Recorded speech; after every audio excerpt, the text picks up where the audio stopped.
KSRTC ബസ്സിൽ യുവതിക്ക് നേരെ ലൈംഗിക അതിക്രമം 45-കാരനായ കൊടുവള്ളി സ്വദേശി അൻവർ അറസ്റ്റിലായി. വിവരങ്ങളും വിശദാംശങ്ങളുമായി ഞങ്ങളുടെ പ്രതിനിധി റിയാസ് കെ മാർ ചേരുന്നു. റിയാസ്, എന്തായിരുന്നു സംഭവം?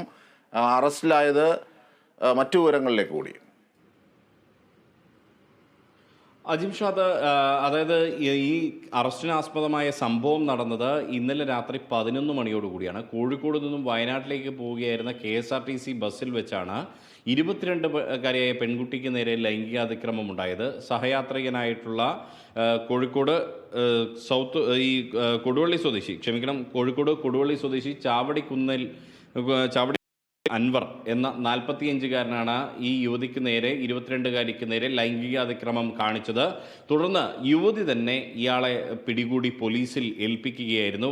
ബസ് അധികൃതരുടെ KSRTC ബസ് ജീവനക്കാരുടെ എല്ലാം സഹായത്തോടു കൂടിയാണ് കൊടുവള്ളി പോലീസിൽ ഇയാളെ ഏൽപ്പിച്ചത്. അതിനുശേഷം പോലീസ് വിശദമായി ഇയാളെ ചോദ്യം ചെയ്തു, ഇയാളെ വൈദ്യപരിശോധനയ്ക്ക് വിധേയനാക്കി തുടങ്ങിയ കാര്യങ്ങളെല്ലാം ചെയ്തു. അതിനുശേഷം ഇന്ന് വൈകുന്നേരത്തോടു കൂടിയാണ് ഈ പ്രതിയുടെ അറസ്റ്റ് കൊടുവള്ളി പോലീസ് ഇൻസ്പെക്ടറായ C. ഷാജുവിൻ്റെ നേതൃത്വത്തിൽ രേഖപ്പെടുത്തിയത്. അതിനുശേഷം ഈ പ്രതിയെ മജിസ്ട്രേറ്റ് മുൻപാകെ ഹാജരാക്കി. മജിസ്ട്രേറ്റ് ഇപ്പോൾ ഇയാളെ 14 ദിവസത്തേക്ക് റിമാൻഡ് ചെയ്തു.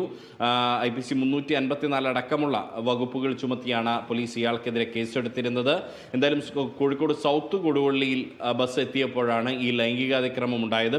ഈ യുവതിയുടെ ആ ഒരു ഇടപെടൽ തന്നെയാണ്, യുവതിയുടെ കാര്യക്ഷമമായ ഇടപെടൽ തന്നെയാണ് ഈ പ്രതിയെ പിടികൂടുന്നതിലേക്ക് കാര്യങ്ങൾ എത്തിച്ചത് എന്നുള്ളതാണ് ഏറെ ഗൗരവകരമായൊരു കാര്യമാണ്. KSRTC ബസ്സിൽ വെച്ച് ഒരു യുവതി ലൈംഗികാതിക്രമത്തിനിരയാകുന്ന ഒരു സാഹചര്യം, അതും ഒരു 45-കാരനിൽ നിന്നാണ് ഉണ്ടായിരിക്കുന്നത് എന്നുള്ളത് ഏറെ ദയനീയമായൊരു കാര്യമാണ്. അജിംഷാദ്.